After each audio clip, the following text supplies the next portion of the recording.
विद्यार्थी मित्रांनो, आजपासून आपण ॲग्रिकल्चर या क्षेत्रामध्ये जेवढ्या काय नवीन नवीन घडामोडी घडत असतील तर त्या सगळ्या घडामोडी आपण आपल्या यूट्यूब चॅनलवरती कव्हर करणार आहोत. तुम्ही कोणतीही परीक्षा देत असाल त्याच्यामध्ये ॲग्रिकल्चर हा मेजर सब्जेक्ट असेल. फॉर एक्झाम्पल MPSC राज्यसेवा असेल किंवा राज्यसेवेला तुम्ही 2025 पासून ॲग्रिकल्चर हा ऑप्शनल ठेवणार असेल, ॲग्री MPSCची परीक्षा असेल किंवा आपली बँकिंगची AFO एक्झाम जी आहे, तर या सगळ्या एक्झामना ॲग्रिकल्चर करंट अफेअर्स लागतो. MPSCच्या एक्झामना तो आता डिस्क्रिप्टिव्ह स्वरूपात लागेल किंवा प्रिलिम्सला MCQच्या स्वरूपात लागेल आणि AFOला साहजिकच आपल्याला MCQच्या पद्धतीने याचा अभ्यास करायचा आहे. सो तुम्हाला ॲग्रिकल्चरमध्ये जेवढ्या काही घडामोडी घडत असतील तर त्या सगळ्यांची इत्थंभूत माहिती या यूट्यूब चॅनलवरती तुम्हाला मिळेल. त्यामुळे अजूनही चॅनलला सबस्क्राईब केलं नसेल तर सबस्क्राईब करा, तुमच्या मित्रांना शेअर करा जेणेकरून त्यांना सुद्धा फायदा होईल. ओके, तो स्टार्ट करूया. आज आपला पहिला विषय आहे, तुम्ही सगळ्याच जण न्यूजमध्ये बघत असाल की दिल्लीमध्ये फार्मर प्रोटेस्ट चालू आहे, शेतकरी आंदोलन चालू आहे. याच्या अगोदर तुम्ही जर ऑब्झर्व केलं असेल तर साधारणपणे 2020-21 साली काही महिने हे आंदोलन चालू होतं. त्यामध्ये 3 कायदे होते, ज्या 3 कायद्याला शेतकऱ्यांचा विरोध होता. सगळ्यांना या कायद्याविषयी माहिती असेल. आता तो सध्या मुद्दा नाही, फक्त थोडक्यात सांगतो. पहिला आहे की farmer produce trade and commerce act. याच्यामध्ये काय म्हटलं गेलं होतं की आत्तापर्यंत जे काय ॲग्रिकल्चर कमोडिटीजचं सेलिंग आणि बाईंग आहे ते APMC मार्केटमध्येच व्हायचं, agriculture produce marketing committee. Okay, तर या बाजार समित्यांमध्येच व्हायचं. तर या ॲक्ट अंतर्गत पहिल्यांदा बाजार समितीच्या बाहेर सुद्धा ॲग्रिकल्चर प्रोड्यूस जे आहे ते बाय सेल करायला परमिशन दिली गेली.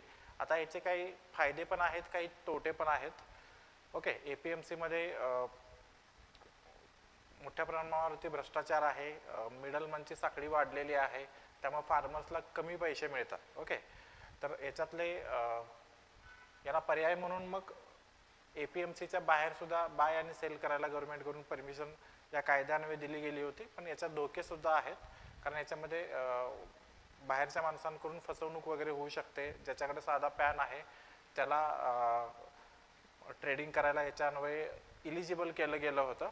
ओके, सो याच्यामध्ये डीपमध्ये जायची आता गरज नाही. दुसरा एक लॉ होता ज्याच्यामध्ये agreement of price assurance and farmer service bill. Okay, तर याच्यामध्ये कॉन्ट्रॅक्ट फार्मिंगसाठी प्रमोट केलं गेलं होतं. ओके, अगेन कॉन्ट्रॅक्ट फार्मिंगचे काही बेनिफिट्स पण आहेत, पण फार्मर्स ऑर्गनायझेशनचा असा आरोप होता की याचे टर्म्स असे बनवले गेलेले आहेत की जे मोठ्या कॉर्पोरेट कंपन्यांनाच याचा फायदा होईल आणि छोट्या फार्मरकडे एवढी कायदेशीररित्या ताकद नसते किंवा आर्थिक ताकद नसते की ते एवढ्या मोठ्या कंपन्यांबरोबर ती कायदेशीर लढाई देऊ शकेल. ओके, त्यामुळे त्याला सुद्धा विरोध झाला होता. तिसरा एक ॲक्ट आहे इसेन्शियल कमोडिटी ॲक्टमध्ये अमेंडमेंट आणलं गेलं होतं. काही सिरियल्स, पल्सेस, ऑइल सीड्स असतील, ओनियन, पोटॅटो, हे सगळे इसेन्शियल कमोडिटी ॲक्टमध्ये येतात. म्हणजे याचे प्राइजेस जे आहेत ते गव्हर्नमेंट रेग्युलेट करते जेणेकरून अंतिम ग्राहकांना या गोष्टी महागात पडू नये. ओके, सो याच्यामध्ये मॉडिफिकेशन केलं गेलं. असं ठरलं गेलं की इथून पुढे या इसेन्शियल कमोडिटी ॲक्ट अंतर्गत ह्या ज्या फूड कमोडिटीज येतात याच्यावरती जी काही स्टॉक लिमिट घातली होती, म्हणजे तुम्ही कितीपर्यंत एखाद्या पदार्थाची साठवणूक करू शकता, तर ही स्टॉक लिमिट या अमेंडमेंट अन्वये दुरुस्ती अन्वये उठवली गेली. ओके, अगेन इथं रिस्क आहे मग की ज्या मोठ्या कंपन्या आहेत त्या मोठ्या प्रमाणावरती स्टॉक साठवणूक करून ठेवतील आणि प्राइस मॅन्युप्युलेट करतील आणि फार्मरला प्राइसिंग पॉवर राहणार नाही. तर असा एक आरोप होता फार्मर्स ऑर्गनायझेशनकडून. मागचा जो आंदोलन आहे ते काही महिने चालल्यानंतर हे तिन्ही ॲक्ट गव्हर्नमेंटनी मागे घेतलेले आहेत. ओके, सो पुन्हा आता आंदोलन होण्यामागची कारणं काय आहेत बघा, की मागच्या वेळी जो मुद्दा आला होता की मुळात आंदोलन सुरू ह्या गोष्टीमुळे झालं होतं की मिनिमम सपोर्ट प्राईस जी आहे, ज्याला आपण मराठीत किमान आधारभूत किंमत म्हणतो, राईट, तर याला अजूनही कायदेशीर स्टेटस नाही. म्हणजे मिनिमम सपोर्ट प्राईस ही गव्हर्नमेंटला वाटलं की बाबा ह्या MSP लेवलपेक्षा आता प्राईस खाली गेलेली आहे आणि फार्मरला सपोर्ट करण्यासाठी आता आपण मार्केटमध्ये उतरून खरेदी केली पाहिजे, हे गव्हर्नमेंटला वाटलं तर गव्हर्नमेंट करणार आहे. गव्हर्नमेंटला हे कायदेशीररित्या बंधनकारक नाही, किंवा हा फार्मरचा हक्क नाही आहे की प्राईस खाली गेल्यानंतर गव्हर्नमेंटने घेतलंच पाहिजे. ओके, सो त्याला मिनिमम सपोर्ट प्राईसला लीगल गॅरंटी मिळावी, त्याला कायदेशीररित्या मान्यता मिळावी. ओके, लीगल स्टेटस मिळावं, ही एक प्रमुख मागणी आहे. दुसरी आहे की स्वामीनाथन कमिशन जी स्थापना झाली होती 2004 साली, तर त्याचे काही रिकमेंडेशन्स आहेत ते अजूनही गव्हर्नमेंटने अप्लाय केलेलं नाहीत. ओके, जवळजवळ 20 वर्ष झालेले आहेत. त्यानंतर फुल डेट वेवर म्हणजे कर्जमाफी हा एक आहे. त्यानंतर 2013 साली लँड ॲक्विजिशन ॲक्ट आला होता. याच्यामध्ये फार्मर्सना काही पॉवर्स दिले गेले होते, जसं फार्मरचं रिटेन कन्सेंट असल्याशिवाय म्हणजे लेखी सहमती असल्याशिवाय जमीन फार्मरची ॲक्वायर करता येणार नाही, सरकारला घेता येणार नाही. प्लस कलेक्टरचा जो रेट असेल, त्या एरियातला जो शासकीय रेट असेल त्याच्या 4 पट कॉम्पेन्सेशन मिळालं पाहिजे. ओके, तर याचं सुद्धा इम्प्लिमेंटेशन झालेलं नाही, तर ही पण एक मागणी आहे. त्यानंतर फार्मर्सना पेन्शन सुरू करावं, फार्मर्स आणि लेबरर्सना. आणि लास्ट आहे की मागच्या आंदोलनामध्ये ज्या लोकांच्यावरती केसेस दाखल केल्या गेल्या होत्या त्या सगळ्या केसेस मागं घेतल्या गेल्या पाहिजेत. ओके, सो या प्रमुख डिमांड आहेत. आता हा खूप मोठा टॉपिक आहे. आता आपल्या ह्या पार्ट 1 मध्ये आपण फक्त MSP काय आहे आणि त्याला लीगल स्टेटस आवश्यक आहे का, त्याच्यामध्ये त्रुटी काय आहेत, लीगल स्टेट गव्हर्नमेंट द्यायला का नकार देत आहे, या सगळ्या गोष्टींचा आपण उहापोह इथं करणार आहोत. Okay, so what is minimum support price. जसं मी तुम्हाला सांगितलं की एखाद्या ॲग्रिकल्चर कमोडिटीची प्राइस, पण एक्झाम्पल गहूचं घेऊ. समजा गहूची प्राइस एका ठराविक लिमिटपेक्षा खाली आली, ओके, तर शेतकऱ्याला त्याचा उत्पादन खर्च सुद्धा निघणार नाही. तर या गोष्टीपासून संरक्षण मिळवण्यासाठी गव्हर्नमेंटने गहू सारख्या कमोडिटीजची किंवा ग्रेनची प्राइस एक मिनिमम प्राइस फिक्स केलेली आहे. त्याच्या खाली जर प्राइस येत असेल तर गव्हर्नमेंट स्वतः गहू खरेदीसाठी मार्केटमध्ये उतरतं. लक्षात येतं. याच्यामुळे काय होणार आहे, गव्हर्नमेंट सारखा एक मोठा खरेदीदार जर मार्केटमध्ये आला तर साहजिकच डिमांड वाढल्यामुळं, त्या स्पेसिफिक कमोडिटीची डिमांड वाढल्यामुळे त्याचे प्राइस वाढणार आहेत. तर अशा पद्धतीनं शेतकऱ्याचं संरक्षण होणं अपेक्षित आहे. तर या दृष्टिकोनातून MSP हे गव्हर्नमेंटकडून मागच्या 60-70 वर्षामध्ये आणलं गेलेलं आहे. तर MSP सगळ्याच पिकांसाठी किंवा क्रॉपसाठी डिक्लेअर केलं जातं का, तर नाही. टोटल 23 क्रॉपसाठी डिक्लेअर केलं जातं. तर याच्यामध्ये शुगर केन पण इन्क्लुडेड आहे. आता शुगर केनसाठी MSP नाही तर FRP आहे, पुढे जाऊन आपण बघू. तर शुगर केन आपण सोडलं तर 22, सो 22 प्लस शुगर केन असं मिळून 23 क्रॉपसाठी MSP डिक्लेअर केली जाते. ऑब्जेक्टिव्ह काय आहे बघा, की मिनिमम काहीतरी इन्कम शेतकऱ्याला मिळावं, मिनिमम रिम्युनरेशन मिळावं. ओके, मग याच्यातून त्याची कॉस्ट ऑफ कल्टिवेशन निघावी, प्लस थोडंफार तरी त्याला प्रॉफिट राहावं. तर हा मेन याचा ऑब्जेक्टिव्ह आहे. दुसरा ऑब्जेक्टिव्ह आहे की समजा गव्हर्नमेंटला आता ऑइल सीडचं प्रोडक्शन वाढवायचं आहे. आपण मोस्ट ऑफ दी जे काय खाद्यतेल आहे, जसं आपण भुईमूग, मस्टर्ड वगैरे, करडई, सॅफ्लॉवर, सनफ्लॉवर वगैरे खाण्यासाठी तेल वापरतो. तर मोस्ट ऑफ दी खाद्यतेल रिक्वायरमेंट आहे ते आपण फुलफिल करू शकत नाही. आपल्याला दुसऱ्या कंट्रीमधून इम्पोर्ट करावे लागते. ओके, इंडोनेशिया सारख्या कंट्रीजमधून आपण पाम तेल आयात करतो. सो गव्हर्नमेंटला आता समजा ऑइल सीडचं प्रोडक्शन वाढवायचं असेल, खाद्यतेल बियांचं प्रोडक्शन वाढवायचं असेल, तर त्यांची जर MSP वाढवली तर आपोआपच फार्मर्सना ते जास्त लुक्रेटिव्ह वाटेल. ओके, तो फार्मर्स त्या तेल बियांच्याकडे शिफ्ट होतील. तर अशा पद्धतीनं इन्सेंटिव्हाइज करण्यासाठी सुद्धा MSPचा वापर केला जातो. आणि थर्ड ऑब्जेक्टिव्ह आहे, समजा एखाद्या क्रॉपला सबस्टिट्यूट क्रॉप असेल, ओके, तर त्याचं प्राइस मॅन्युप्युलेट करण्यासाठी सुद्धा MSP वापरलं जातं. ओके, आता हे अनाऊन्स कोणी करतं बघा. ज्या एक्झाम्स MCQ टाईपमध्ये आहेत, जसं बँकिंग असतील, राज्यसेवा पूर्व वगैरे असेल, तर अशा ठिकाणी हा प्रश्न बऱ्याच वेळा विचारला गेलेला आहे ॲग्रिकल्चर इकॉनॉमिक्सच्या संदर्भामध्ये, की MSP अनाऊन्स कोणी करतं. तर MSP जे अनाऊन्स करतं cabinet community or economic affairs. Cabinet माहीत आहे, कॅबिनेट मंत्रिमंडळ असतं. तर ते कॅबिनेटमध्ये सुद्धा बरेचसे कमिटी स्थापन केलेले असतात. तर त्यातली सगळ्यात महत्त्वाची कमिटी जी आहे ती आर्थिक बाबींवरती निर्णय घेते, that is cabinet committee on economic affairs. तर ती MSP डिक्लेअर करते. आता साहजिकच ती काही एक्सपर्टाईज बॉडी नाही आहे, तर त्याला कुणीतरी रिकमेंडेशन दिलं पाहिजे, तर रिकमेंडेशन कोणाचं असतं? CACPचं. Okay, commission for agriculture cost and prices. तर प्रश्न काय विचारला हे बघायचं. डिक्लेअर कोणी करतं म्हटलं तर cabinet committee on economic affairs, आणि रिकमेंडेशन कोण करतं तर that is CACP. Okay, CACP ही ॲग्रिकल्चर मिनिस्ट्रीमधील एक अटॅच्ड ऑफिस आहे, म्हणजे त्याच्या अंडर ते ऑफिस येतं. लक्षात येत आहे? तर ऑब्जेक्टिव्हच्या दृष्टीनं हे महत्त्वाचं आहे. ओके, आता याच्यामध्ये क्रॉप्स कुठले कुठले कव्हर होतात बघा. तुम्हाला मी सांगितलं including sugar cane total 23 crop आहेत, तर त्यातले 14 क्रॉप जे आहेत दॅट इज खरीप सीझनचे क्रॉप येतात. ओके, त्यानंतर 6 रब्बी सीझन आहेत आणि 3 कमर्शियल क्रॉप्समध्ये येतात. ओके, 3 जे आहेत ते कमर्शियल क्रॉपमध्ये येतात.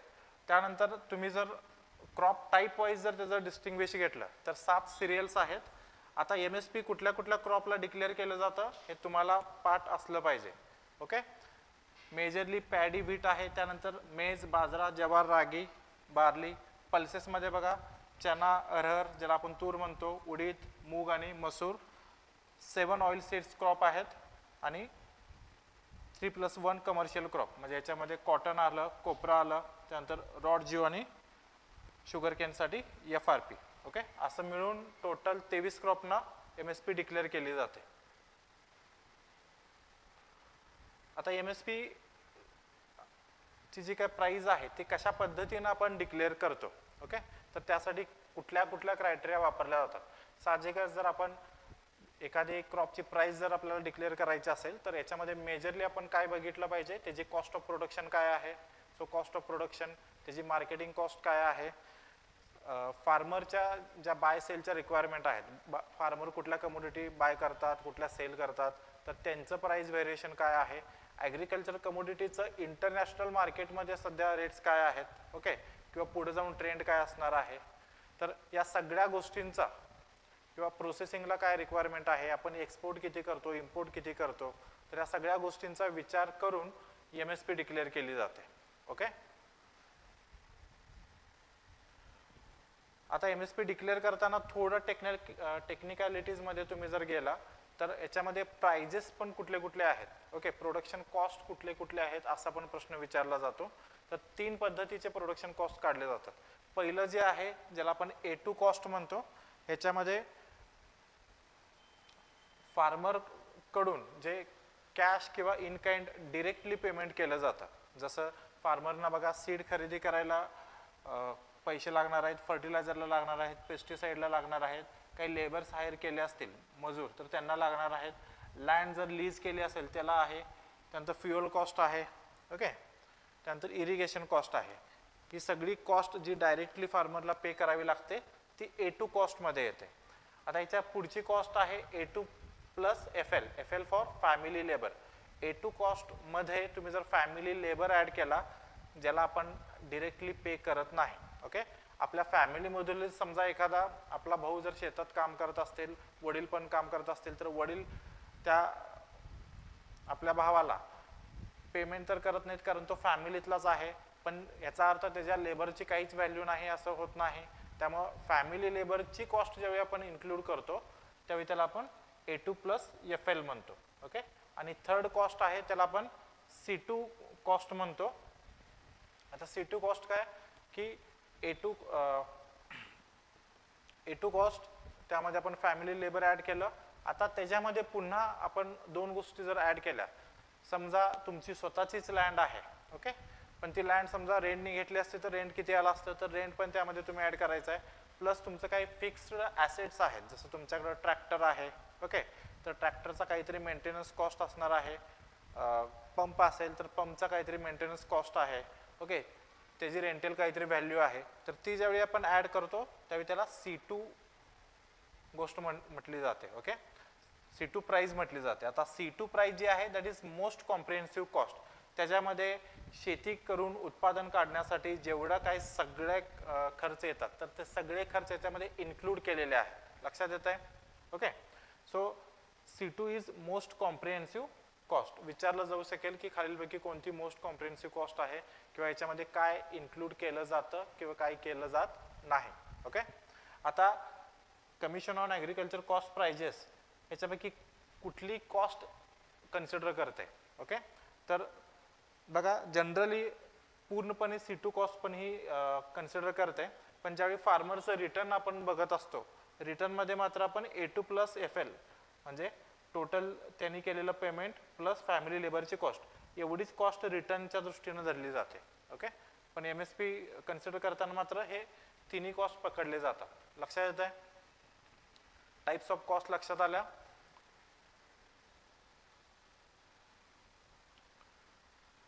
ओके, आता याच्यामध्ये स्वामीनाथन रिपोर्ट जो आहे, जी शेतकऱ्यांची प्रमुख मागणी आहे की स्वामीनाथन रिपोर्टमधून जेवढ्या काही रिकमेंडेशन्स आहेत त्या सगळ्या फुलफिल केल्या पाहिजेत. स्वामीनाथन कमिटीच्या रिपोर्टवरती मी एक स्वतंत्र व्हिडिओ बनवतोय. आत्ता आपण फक्त याच्यातला एवढाच रेफरन्स घ्यायचा. स्वामीनाथन कमिटीने MSP बद्दल काय म्हटलेलं आहे. तर स्वामीनाथन कमिटीची अशी रिकमेंडेशन होतं की जेवढी काही तुम्ही MSP ठरवाल त्याच्यामध्ये प्लस 50% नफा धरून टोटल 150%. ओके, म्हणजे समजा 100 रुपये कॉस्ट येत असेल तर त्यामध्ये 50 रुपये नफा, 50% म्हणजे 150 रुपये इतकी MSP धरली गेली पाहिजे. ओके, शेतकऱ्याला 50% कॉस्ट धरून त्याला आपण C2 प्लस 50% फॉर्म्युला असा म्हणतो. ओके, तर ही सगळ्यात प्रमुख मागणी होती. आता त्या अनुषंगानं 2018-19च्या बजेटमध्ये गव्हर्नमेंटने काय केलेलं आहे की MSP फिक्स करताना जी काही कॉस्ट येईल त्याच्या ऑल इंडिया ॲव्हरेजच्या 1.5 टाइम्स कॉस्ट MSPला इथून पुढे धरलं जाणार असं एक पॉलिसी डिसिजन घेतलेलं आहे. ओके, एक्झामच्या दृष्टीनं काय महत्त्वाचं, बजेट 2018-19 लक्षात येत आहे. आता तुम्ही म्हणाल मग ऑलरेडी आपल्याला 50% जास्त मिळतं तरी पण मग शेतकऱ्यांची काय मागणी आहे. तर याच्यामध्ये काही फ्लॉज आहेत, लक्षात घ्या. MSP कशा पद्धतीनं डिसाईड केली जाते. आता ही all India average weighted average असते. एखाद्या स्टेटमध्ये कॉस्ट ऑफ प्रोडक्शन जास्त असेल पण दुसऱ्या स्टेटमध्ये कॉस्ट ऑफ प्रोडक्शन कमी असेल. शेवटी याचं ॲव्हरेजिंग केलेलं आहे, त्यामुळे ज्या स्टेटमध्ये कॉस्ट ऑफ प्रोडक्शन जास्त आहे तिथे ऑल इंडिया ॲव्हरेजचं जर MSP धरली तर MSP कमीच मिळणार आहे. ओके, तर असे बरेचसे याच्यामध्ये टेक्निकलिटीज आहेत ज्याच्यामुळं MSP जी मिळते ती मार्केटमध्ये ॲक्च्युली किंवा शेतकऱ्याला जेवढा खर्च येतो त्याच्या अगेन्स्ट ती MSP मिळत नाही. ओके, सो प्लस ह्याच्या इम्प्लिमेंटेशनमध्ये प्रॉब्लेम आहेत. MSP आपण पुढे बघूच की फक्त राईस आणि व्हीट या दोनच क्रॉपमध्ये व्यवस्थित राबवली जाते. बाकीच्या शुगर कनिक सोडलं तर बाकीच्या 20 क्रॉपमध्ये त्याची रेग्युलर प्रोक्युरमेंट होत नाही. बऱ्याचशा ठिकाणी MSP पेक्षा खालच्या प्राईजला ते क्रॉप सेल केलं जातं. ओके, आता प्रोक्युरमेंट करतो कोणी बघा, हा पण प्रश्न बऱ्याच वेळा विचारला जातो. मेजरली राईस आणि व्हीट जे आहे त्याचं procurement food corporation of India FCI आणि स्टेट गव्हर्नमेंटच्या एजन्सीज करतात. आता हे कशासाठी करतात तर लक्षात घ्या, नॅशनल फूड सिक्युरिटी ॲक्ट जो आहे, ओके, NFSA, तर याच्यामध्ये काय केलेलं आहे की रेशनिंगद्वारे जनतेला आपण सबसिडाइज्ड रेटमध्ये 1 रुपये 2 रुपये किलोला आपण व्हीट आणि राईस उपलब्ध करून देतोय. ओके, तर हे उपलब्ध करून देण्यासाठी गव्हर्नमेंटला आधी खरेदी करावं लागेल. तर ही खरेदी FCI आणि स्टेट गव्हर्नमेंटच्या एजन्सीजतर्फे केली जाते. ओके, त्यानंतर नाफेड कडून बघा पल्सेस खरेदी केले जातात. बऱ्याचदा पल्सेसची किंमत अचानक वाढते, अचानक कमी होते. महाराष्ट्रामध्ये बघा एक 5-6 वर्षापूर्वी तुरीचं उत्पादन खूप जास्त वाढलं होतं. ओके, तूर जास्त बाजारात आल्यामुळे प्राईस खूप कमी झाले होते. अशावेळी नाफेड जे आहे त्याच्यामध्ये प्राईस, नाफेडच्या 2 स्कीम्स आहेत, प्राईस सपोर्ट स्कीम आणि प्राईस स्टॅबिलायझेशन फंड. तर त्याच्या अंतर्गत नाफेड करून हे परचेस केलं जातं, प्रोक्युअर केलं जातं. तशाच पद्धतीनं कॉटनसाठी आहे. कॉटनचं प्रोडक्शन खूप जास्त झालं, प्राइजेस खाली आल्या, तर कॉटन कॉर्पोरेशन ऑफ इंडिया याच्यामध्ये प्रोक्युरमेंट करते. लक्षात येते. त्यानंतर जर डिमांड असेल, ऑइल सीडचं पण प्रोडक्शन खूप जास्त झालं असेल तर अगेन नाफेड करून प्रोक्युरमेंट केलं जातं. जे मेजर सिरियल्स आहेत त्याचं प्रोक्युरमेंट सगळं FCI कडून केलं जातं, एवढं लक्षात ठेवा. ओके, आता इश्यूज काय आहेत बघा MSP मध्ये. पहिला आहे की आपण ऑलरेडी चर्चा केली की याचं लिमिटेड एक्सटेंड आहे. म्हणजे जरी आपण 20+1 शुगर कॅन सोडून द्या, 22 क्रॉपसाठी आपण MSP जरी डिक्लेअर करत असू तरी ॲक्च्युअली प्रोक्युरमेंट जे आहे, ॲक्च्युअली गव्हर्नमेंट करून खरेदी जी आहे ती फक्त राईस आणि व्हीट ह्या दोनच ह्याच्या बाबतीत होते. बाकीच्या बाबतीमध्ये पल्सेस असेल, ऑइल सीड्स असेल, याच्यामध्ये खूप हंगामात आला, न्यूज झाली, खूपच प्रोडक्शन झालं आहे, प्राइजेस खूपच कमी आहेत, तर गव्हर्नमेंट इंटरव्हेन्शन करतं. ओके, तितकंसं ते इफेक्टिव्ह नसतं. त्या कम्पॅरिझनमध्ये पॅडी आणि व्हीटमध्ये बघा वेगवेगळ्या स्टेट्समध्ये procurement centre in advance open केले जातात. लक्षात येतं आहे? त्यामुळं खूप लिमिटेड क्रॉपसाठी हे ॲक्च्युली इम्प्लिमेंट होतं. दुसरं आहे इनइफेक्टिव्ह इम्प्लिमेंटेशन. FCIमध्ये काय सुधारणा करता येतील याच्यासाठी एक शांताकुमार कमिटी गव्हर्नमेंटने नेमली होती. तर कमिटीने मग अभ्यास केला की ॲक्च्युली MSPचा मिनिमम सपोर्ट प्राईसचा किती फायदा आपल्याला शेतकऱ्यांना होतोय. तर त्यांच्या लक्षात आलं की 94% शेतकऱ्यांना ह्याचा अजिबातच फायदा होत नाही. ओके, फक्त 6% शेतकऱ्यांना डिरेक्टली फायदा होतोय. तर याच्यामध्ये खूप जास्त सुधारणा करण्याची गरज आहे. त्यानंतर येतं ही एक प्रोक्युरमेंट प्राइस म्हणून काम करते. याचा अर्थ काय बघा, मी तुम्हाला सांगितलं की मुळात MSP आपण डिक्लेअर का करायला लागलो किंवा त्याचं ऑब्जेक्टिव्ह काय होतं की प्राइजेस खूप खाली पडू नयेत आणि शेतकऱ्याचं नुकसान होऊ नये. शेतकऱ्याला ॲटलिस्ट त्याचं कॉस्ट ऑफ प्रोडक्शन तरी निघावं किंवा थोडंफार प्रॉफिट तरी राहावं. लक्षात येतं आहे? पण आता सध्या MSP जे आहे ते more of a procurement agency म्हणून काम करते. म्हणजे नॅशनल फूड सिक्युरिटी ॲक्ट अंतर्गत जेवढं काय आपल्याला गहू आणि तांदूळ रेशनिंग सिस्टीममध्ये वाटायचं आहे, डिस्ट्रीब्यूट करायचं आहे, त्यासाठी गव्हर्नमेंटला जी काही खरेदी करायची आहे ते खरेदी करण्यापुरतं MSP आता राहिलेलं आहे. ओके, मूळ त्याचा पर्पज जो आहे तर त्या पद्धतीनं आता त्याचं इम्प्लिमेंटेशन होत नाही. दुसरं, तुम्हाला सगळ्यांना माहीत आहे बाजार समित्यांमध्ये किंवा ज्याला आपण APMCमध्ये म्हणतो, तर याच्यामध्ये मिडलमॅन खूप जास्त आहेत, खूप जास्त कटिंग असतं. ओके, वेगवेगळ्या पद्धतीचे कटिंग लावले जातात. तर त्याच्यामुळं फार्मर्सना खूप कमी ह्याच्यामध्ये बेनिफिट्स होतात. ओके, कारण सगळा जो मलिदा आहे, सगळा फायदा जो आहे ते मिडलमॅनच खातात. त्यामुळं फार्मर्सना खूप कमी प्राईज मिळते. तर हे सगळे MSPला असणारे इश्यूज आहेत. त्यामुळे आता फार्मर्स प्रोटेस्ट करतायत आणि सांगतायत की MSPला लीगल स्टेटस मिळाला पाहिजे. आता MSPला लीगल स्टेटस मिळाल्यानंतर काय होईल बघा, गव्हर्नमेंटला त्या प्राईजला पर्टिक्युलर कम्युनिटी ज्याला MSP आहे तर त्या प्राईजला गव्हर्नमेंटला खरेदी करावीच लागेल. म्हणजेच हे फार्मरचा अधिकार बनेल. ओके, आता फक्त व्हीट आणि पॅडीमध्येच अशा पद्धतीनं प्रोक्युरमेंट होतं. ओके, तर सगळ्याच क्रॉपना मग हे कंपल्सरी होईल. आता सध्या काय होतंय बघा की ही मागणी पुन्हा पुढे काय येते, आता मागच्या काही वर्षांचा अभ्यास केला तर बघा प्राईजमध्ये व्होलॅटिलिटी खूप जास्त येते. आता व्होलॅटिलिटी जास्त येते म्हणजे हार्वेस्टिंग सीझन झाल्यानंतर एकदमच बाजारात सगळे ॲग्रिकल्चर कमोडिटीज येतात. ओके, त्यामुळे काय होतं, साहजिकच सप्लाय वाढला आणि डिमांड तेवढीच राहिली तर प्राइजेस खाली पडतात. बऱ्याचदा शेतकऱ्यांची कॉस्ट ऑफ प्रोडक्शन पण निघत नाही. ओके, आणि या सिच्युएशनला हँडल गव्हर्नमेंट व्यवस्थित करू शकत नाही आहे. त्यामुळे दरवर्षी आता असं होतंय की प्राइस व्हॉलॅटिलिटी वाढल्यामुळं, प्राइस एकदम खाली पडल्यामुळं फार्मरचं नुकसान होतं आहे. दुसरं एक ह्याला मेजर रिझन आहे, इसेन्शियल कमोडिटी ॲक्ट नंतर त्याच्या अंतर्गत स्टॉक करायला लिमिटेशन्स आहेत, म्हणजे साठवणूक करायला लिमिटेशन्स आहेत, मगाशी आपण बघितलं. त्यामुळे होतंय कसं की आलेला माल विकावाच लागतो कारण स्टॉक करायला लिमिटेशन्स आहेत. ओके, दुसरं, समजा गव्हर्नमेंटला जर एक्सपोर्ट वगैरे करायचे असतील तर एक्सपोर्ट अजूनही तितकं स्मूथली रन होत नाही. याच्यामध्ये सुद्धा काही रिस्ट्रिक्शन्स आहेत. तुम्ही टिपिकली कांद्याचं उदाहरण घ्या. आता कांदा हा काय MSP अंतर्गत येत नाही, तो इसेन्शियल कमोडिटी ॲक्ट अंतर्गत येतो. ओके, तर कांद्याचं जस्ट तुम्हाला एक्झाम्पल लक्षात येईल म्हणून सांगतो की कांद्याच्या बाबतीमध्ये बघा, गव्हर्नमेंटला जरी असं वाटलं, आता निवडणुकांचा सीझन सुरू होता, तर गव्हर्नमेंट कांद्याच्या प्राईस बाबतीत खूप सेन्सिटिव्ह असते. गव्हर्नमेंटला नुसता डाऊट जरी आला की कांद्याचे प्राईस वाढू शकतात आणि ग्राहकांचं नुकसान होऊ शकतं, तर लगेच गव्हर्नमेंटने निर्यात बंदी लादली, स्टॉक लिमिट्स हे केले, व्यापाऱ्यांच्यावरती धाडे घातल्या जेणेकरून त्यांनी साठवणूक करून ठेवू नये. याच्यामुळे झालं असं की मार्केटमध्ये पिकलेला सगळा कांदा मार्केटमध्ये आला आणि प्राईस खाली पडली. लक्षात येते? तर हे वरचेवर होत आहे. ओके, त्यामुळं फार्मरला एक मिनिमम ॲश्युअर्ड इन्कम मिळत नाही आहे. जर MSPला आपण लिगल स्टेटस दिलं तर मग गव्हर्नमेंटला त्या प्राईजला हे घेणं बंधनकारकच होईल. आता अगेन कांदा हा MSPमध्ये येत नाही, तुम्हाला मी समजवण्यासाठी हे उदाहरण देतोय. बाकीच्या ग्रेन्समध्ये ऑइल सीड्समध्ये काय होईल की फार्मरना एवढी मिनिमम तरी गॅरंटी मिळेल. ओके.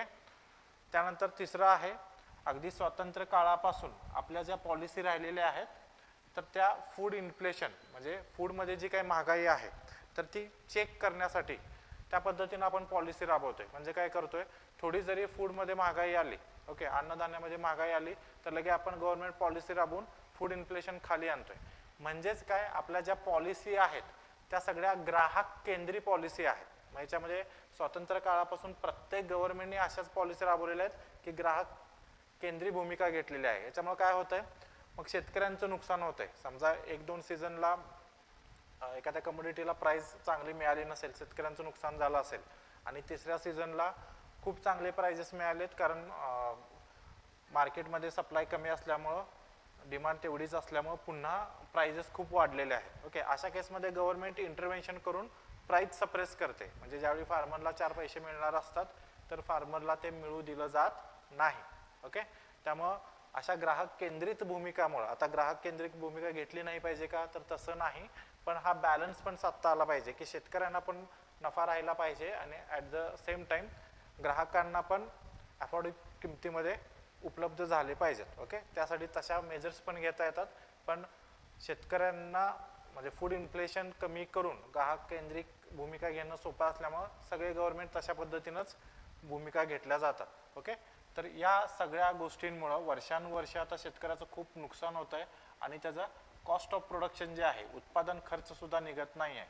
तर त्या भूमिकेतून शेतकऱ्यांची अशी मागणी आहे की MSP जो आहे त्याला लीगल बॅकिंग असलं पाहिजे, त्याला कायदेशीर मान्यता असली पाहिजे. ओके. जी आता सध्या नाही. लक्षात येते. मग आता गव्हर्नमेंटचं काय म्हणणं आहे बघा, लीगल बॅकिंग देण्याला काही प्रॉब्लेम्स आहेत का, तर पहिलं गव्हर्नमेंटचं असं म्हणणं आहे की जर आपण सगळ्या MSP मध्ये इन्क्लूड असणाऱ्या 22च्या 22 आपण कमोडिटीजना जर समजा आपण लीगल स्टेटस दिलं, MSP ला जर लीगल स्टेटस दिलं, तर एवढं सगळं प्रोडक्शन जे इंडियात होत आहे तर त्याला ॲटलिस्ट मिनिमम सपोर्ट प्राईसला तरी गव्हर्नमेंटला खरेदी करावं लागेल ज्यावेळी प्राईस खाली जाईल. आणि अप्रॉक्सिमेटली एक स्टडी सांगतोय की तो खर्च एक न्यूजपेपर आर्टिकलमध्ये आला होता की साधारणपणे 10 ट्रिलियन पर्यंत जातो तो. ओके. तर एवढी मोठी सबसिडी किंवा एक्सपेंडिचर गव्हर्नमेंटला करावं लागेल आणि हे गव्हर्नमेंटच्या कॅपॅसिटीच्या सध्या बाहेर आहे. कॅपॅसिटीच्या बाहेर इन द सेन्स तुम्ही इकॉनॉमिक्सच्या भाषेत बघितलं तर फिस्कल डेफिसिट वाढेल, म्हणजे गव्हर्नमेंटचं उत्पन्न कमी आहे आणि खर्च जास्त आहे, अशा पद्धतीनं होऊ शकतं, असं गव्हर्नमेंटचा स्टँड आहे. ओके.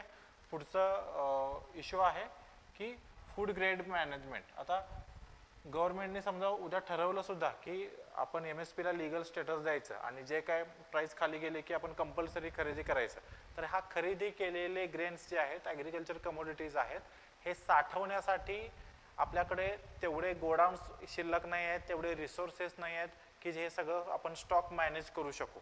ओके. तर हा एक फिजिकल रिसोर्सेसचा प्रॉब्लेम आहे. ते परचेस करणं, स्टोअर करणं आणि एवढ्या मोठ्या क्वांटिटीचं मार्केटिंग करणं, ओके, ही सोपी गोष्ट नाही. तिसरं प्रॉब्लेमचा असा आहे की MSP मध्ये मागच्या काही वर्षांपासून कंटिन्युअस वाढ होते. ओके. आता ज्या पद्धतीने MSP वाढत चाललेली आहे तर त्या रेटला FCI ला उद्या खरेदी करावं लागलं आणि समजा डोमेस्टिक डिमांड नसेल, ओके, देशांतर्गत तेवढी मागणी नसेल तर FCI ला एकच पर्याय राहतो की त्यांना एक्सपोर्ट करावं लागेल. ओके. पण आता एवढ्या वाढत असलेल्या MSPच्या रेटला जर FCI नं खरेदी केलं, ओके, तर साहजिकच त्या प्राईजला इंटरनॅशनल मार्केटमध्ये विकणं तितकंसं सोयीस्कर नसणार आहे, काही नफाच राहणार नाही कारण आपण खरेदी करताना जास्त किमतीला केलेला आहे. तर तो एक इश्यू आहे. आणि दुसरं हा अजूनही मेजर इश्यू आहे, जरी प्रत्येक ॲग्रिकल्चर कमोडिटीचं बाईंग सेलिंग हे APMC मध्येच होणं बंधनकारक जरी असलं तरी अजूनही ग्राम पातळीवरती गावामध्ये बघा काही लोकल ट्रेडर्स असतात, ते जागेवर हे अन्नधान्य खरेदी करतात. ओके. आणि शेतकऱ्याला जागेवर पैसे मिळतात. तर या केसमध्ये जोपर्यंत एखादं अन्नधान्य APMCच्या अंडर येत नाही किंवा त्या बाजार समितीमध्ये येऊन त्याची खरेदी विक्री होत नाही, तोपर्यंत गव्हर्नमेंटला हे रेकॉर्डलाच येत नाही की अशा पद्धतीनं सेल झालेला आहे. ओके. सो APMCच्या बाहेर, बाजार समितीच्या बाहेर जे काय अशा पद्धतीनं सेल होतं, तर यांना MSP लागू करणं हे अवघड आहे, कारण कितीला सेल केलं गेलं, मग ते MSPच्या खाली होतं का, हे सगळं रेकॉर्ड करणं आता तरी सध्या गव्हर्नमेंटला शक्य वाटत नाही. तर या सगळ्या गोष्टींमुळं गव्हर्नमेंट MSPला लीगल स्टेटस द्यायला तयार नाही आहे. ओके, मग आता तुम्ही म्हणाल की सर MSP मध्ये आपण 23 क्रॉप म्हणतो, त्यातल्या एकाला शुगर केनला तर मग लीगल स्टेटस आहे, ज्याला आपण FRP म्हणतो. Okay, so that is fair and remuneration prices. आता शुगर केनला का हे पॉसिबल झालं लक्षात घ्या. अन्नधान्याच्या बाबतीमध्ये देशभरात वेगवेगळ्या बाजार समित्या आहेत, प्लस लोकल ट्रेडर्स आहेत, ते खरेदी करतात. ओके, या केसमध्ये इथं काय होतं की शुगर केन कोण खरेदी करतं, तर जिथं शुगर फॅक्टरीज आहेत. ओके, सो समजा देशांमध्ये काही हजारामध्ये शुगर केन फॅक्टरीज असतील, तर यांच्यावरती गव्हर्नमेंटला कंट्रोल ठेवणं सोपं आहे. लक्षात येतं का बघा. त्याच्या कंपॅरिझनमध्ये इकडं जर आपण ट्रेडर्स वगैरे बघितले तर लाखोच्या संख्येने ट्रेडर्स आहेत, तर गव्हर्नमेंटचं म्हणणं आहे की ते फिजिबल नाही. ओके, मग FRP बघा, त्या अनुषंगानं FRP पण तुम्हाला माहीत असलं पाहिजे, याच्यावरती क्वेश्चन येऊ शकतात. FRPला स्टॅच्युटरी बॅकिंग आहे. What is statutory? स्टॅच्युटरी म्हणजे लीगल बॅकिंग आहे. ओके, का लीगल बॅकिंग आहे? कारण FRP जी डिक्लेअर केली जाते ती sugar cane control order 1966 year खूप जास्त महत्त्वाचं MCQ साठी. ओके, तर त्याच्या अंतर्गत FRP इश्यू केली जाते. आता शुगर केन कंट्रोल ऑर्डर जे आहे ते ॲक्च्युली इसेन्शियल कमोडिटी ॲक्टचा भाग आहे. ओके, FRPचा कायदा काय सांगतो की जी काय ज्या त्या क्रायटेरियानुसार कारखाना वाईज किंवा एरिया वाईज जे काही FRP ठरते, तर त्या कारखान्यानं FRP ऊस आल्यानंतर 14 दिवसांमध्ये शेतकऱ्यांना पेमेंट करणं बंधनकारक आहे. ओके, अगेन इथं बघा काय फायदा होतो शेतकऱ्यांचा. इथं कायदेशीररित्या बंधनकारक असल्यामुळं तशा पद्धतीनं पेमेंट करणं भागच पडतं. समजा इन केस तर FRP दिली गेली नाही कारखान्याकडून, तर शेतकरी दाद मागू शकतात आणि याला प्रत्येक राज्याचे शुगर कमिशनर वगैरे जे असतात, तर त्यांच्याकडून त्या कारखान्याला फाईन वगैरे लागू शकतो आणि त्यामध्ये व्याज इन्क्लूड करून शेतकऱ्यांना FRP वगैरे ते द्यायला लावू शकतात. म्हणजे तसे काही इन्सिडेंट्स पण घडलेले आहेत. तर इथं शेतकऱ्यांना प्रोटेक्ट केलं जातं. त्या पद्धतीनं शेतकरी जे काही संघटना आहे त्यांचं म्हणणं आहे की MSPला सुद्धा लीगल स्टेटस त्यामुळे आलं पाहिजे. लक्षात घ्या, होतं काय की आपण गव्हर्नमेंटला इंटरव्हेंट करायचं आहे, पण कधी इंटरव्हेंट करायचं आहे त्यावेळी प्राइजेस खूप वाढतात, त्यावेळी इंटरव्हेन्शन करायचं आहे जेणेकरून प्राइजेस पाडता येईल. पण याच्या उलट्या केसमध्ये होत नाही, ज्यावेळी प्राइजेस खूप कमी होत आहेत त्यावेळी गव्हर्नमेंट लगेच इंटरव्हेन्शन करत नाही, लगेच त्यामध्ये हस्तक्षेप करत नाही. त्यामुळे दोन्ही सिनेरिओमध्ये शेतकऱ्याचं नुकसान होतं आहे.